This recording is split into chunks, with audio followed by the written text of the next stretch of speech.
Magandang araw mga kaibigan. Pag-usapan natin ngayon ang patuloy na pag-extend ng suporta kay General Wilkins Villanueva ng mga netizens.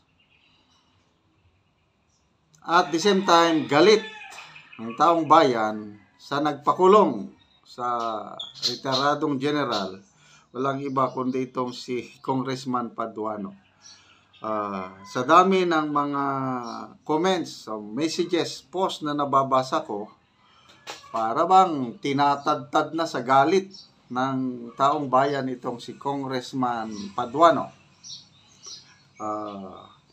Itong pinaka-latest post ni General Orlando De Leon, mga PI. Basta, nagmura na siya. Hindi ko na tuloy. PI, dinobli niyang PI. Isinir niya ang post ni Yugi Filimon Ruiz. Sino si Mr. Yugi Filimon Ruiz? Dating Bureau of Customs Commissioner.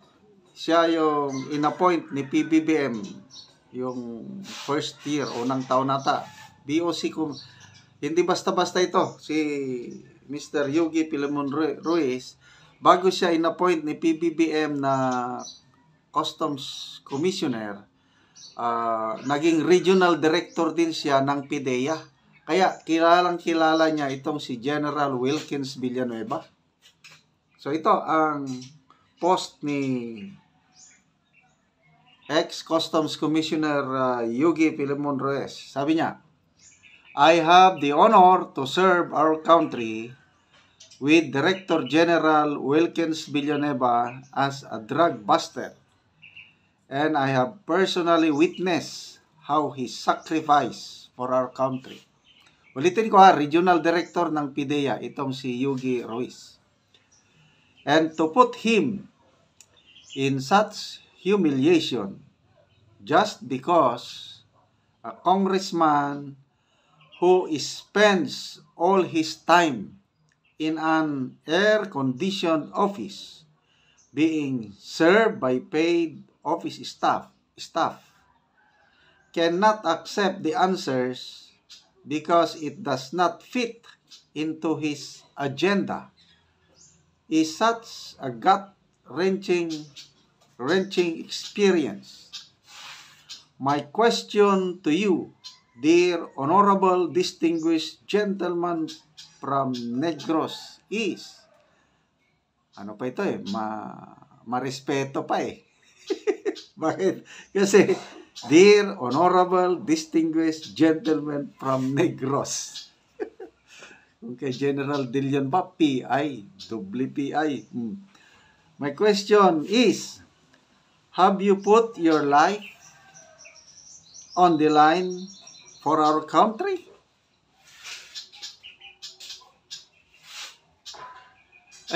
Lumaban din itong si Congressman Paduano. Kailan?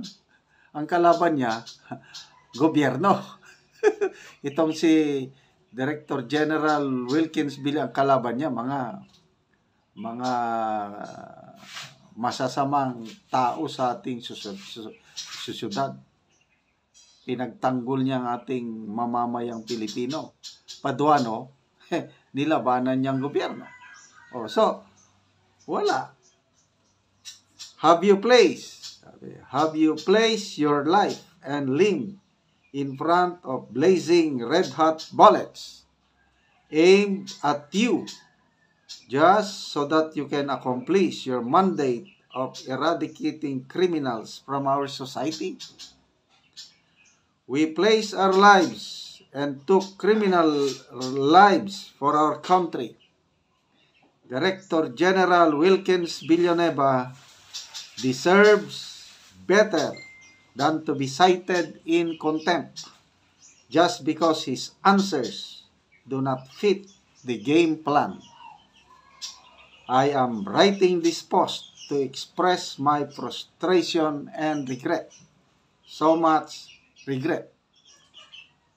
Yugi Filimon Ruiz, former PIDEA Director, a parent and father, ordinary guy. Hindi niya inilagay yung pagiging customs commissioner niya. The fact na pinili siya ng PBBM admin na maging BOC commissioner speaks something well of him. Kaya hindi ordinary guy itong Mr. Yogi Ruiz. So, salamat Mr. Yogi Ruiz sa inyong payag ng suporta kay General Wilkins Villanueva. Yung post ni General Bato de la Rosa, sabi niya, General Wilkins has an unblemished record in law enforcement. Nabasa ko mga comments kasi na-assign as Regional Director PIDEA Region 10 si General Wilkins. Maganda ang performance niya as Regional Director sa Region 10. Then lalo na nung naging PIDEA Regional Director General siya ng PIDEA. So, sino pa? May nabasa pa akong tungkol kay kuan pa rin ito tungkol kay General post ni General De Leon. May nag-text sa kanya na isang PME graduate, 2-star general ng 2-star general ng PNP. Hinanap ko. Tungkol ito sa ginawa ni Congressman Paduano rin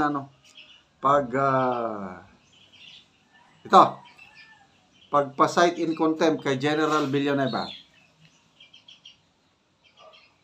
Post niya kahapon lang. This is a message to me by a retired police major general. I have his permission to post this but requested me to keep his identity under the alias. Ang alias niya is the best chief the PNP never had. So, ito ang text ng Police Major General kay General De Leon. Good morning, sir. A polygraph so-called lie detector test is inadmissible in evidence in court. The PNP and NBI crime labs have this as a forensic tool for investigation but not prepared as evidence for the prosecution. But Quadcom, without the benefit of a polygraph exam, can detect who is lying and cite resource persons in contempt. This is a special skill of the RPA ABB Rebel Commander. Ito na si Congressman Paduano. RPA is Revolutionaryong Proletariat.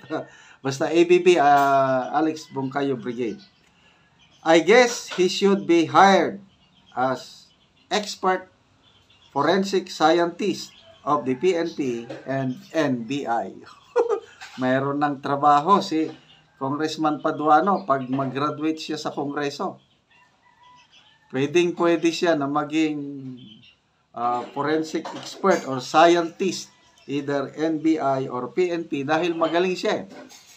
Questioning lang, nadidetect niya yung nagsisinungaling o hindi. Ang galing. So, ang mga comments. Magbasa tayo mga comments. Marcelo Emilio Lucas III. And generals, retired or not, with eyes wide open, just letting this kind of man humiliates them, stand and deliver. Glenn Agapia Tabamo. Gifted child ba ang tawag dyan o special child? Iba yung special child. Tess Tiberio. Shame on you, Paduano. Pepe Gaslang Pukulan. The so-called Paduayes machine. So, ulitin ko, ang daming ang daming mga comments na bumabatikos kay Congressman Paduano.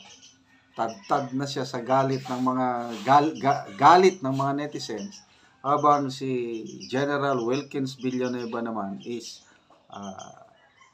nakakatabang puso yung mga papuri tungkol sa kanya. So again, salamat kay ex-Customs Commissioner and PDEA Director Yugi Filimon Ruiz.